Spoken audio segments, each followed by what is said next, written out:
എനിക്ക് മലയാളത്തിലെ ഗായികമാരിൽ ഏറ്റവും ഇഷ്ടപ്പെട്ട ആളാണ് എസ് ജാനകി. എസ് ജാനകി എത്ര സൗണ്ടിൽ പാട്ട് പാടുന്നറിയാം. രസതല്ല, എസ് ജാനകി 5 കൊല്ലം മുമ്പ് മരിച്ചു എന്ന് പറഞ്ഞുകൊണ്ട് സോഷ്യൽ മീഡിയയിൽ ഗംഭീര ഒരു പോസ്റ്റുകൾ വന്നു. അങ്ങനെ ഇപ്പോൾ ശ്രീനിവാസൻ മരിച്ചു എന്ന് പറഞ്ഞു വന്നില്ലേ, അതേപോലെ തന്നെ എസ് ജാനകി മരിച്ചു എന്ന് പറഞ്ഞിട്ട്. അന്ന് എസ് ജാനകിയിലേക്ക് ആകെ ഒരു മകനുള്ളൂ. മകനും ഭാര്യയും കുടുംബമായിട്ട് എസ് ജാനകി മൈസൂരാണ് ജീവിക്കുന്നത്, ഇപ്പോൾ കഴിയുന്നത്.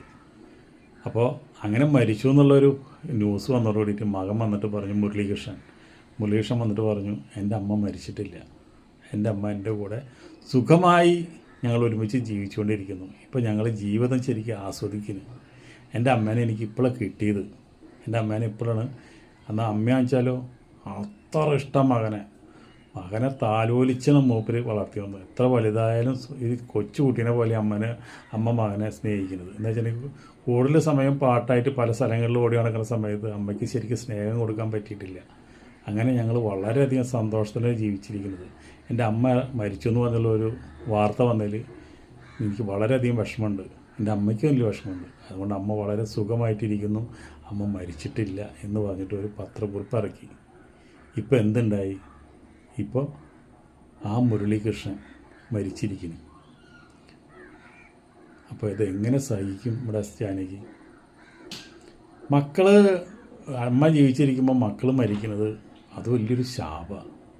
അതിനേക്കാളും വലിയൊരു ദുഃഖം മാതാപിതാക്കൾക്ക് ഇനി ഇതിലും വലുത് വേറെ ഇല്ല. അത്രയും വലിയൊരു വിഷമം അത്. ഇപ്പോൾ എസ് ജാനകിക്ക് ശരിക്കും പറഞ്ഞു കഴിഞ്ഞാൽ ഈ മുരളീകൃഷ്ണൻ മരിച്ചത് എങ്ങനെ താങ്ങും, എങ്ങനെ സഹിക്കുന്നു, എങ്ങനെ ഇനി ഈ മകൻ മരിച്ചത് പൊരുത്തപ്പെട്ട് ജീവിക്കുക എങ്ങനെയാണെന്നുള്ളത് ആലോചിച്ച് കഴിഞ്ഞാൽ വളരെ വളരെ വിഷമമാണ്.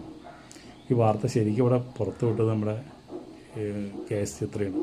കെ എസ് ചിത്ര പറഞ്ഞു, ജാനകി അമ്മ അത് എങ്ങനെ സഹിക്കുമെന്ന് എനിക്കറിയില്ല. ജാനകി അമ്മ ഹൃദയം പൊട്ടി ചിലപ്പോൾ മരിക്കും. അത്രയധികം ആ മകനെ സ്നേഹിച്ചുള്ളതാണ്. അതുപോലെ തന്നെ അവരുടെ ജീവിതമായിരുന്നു.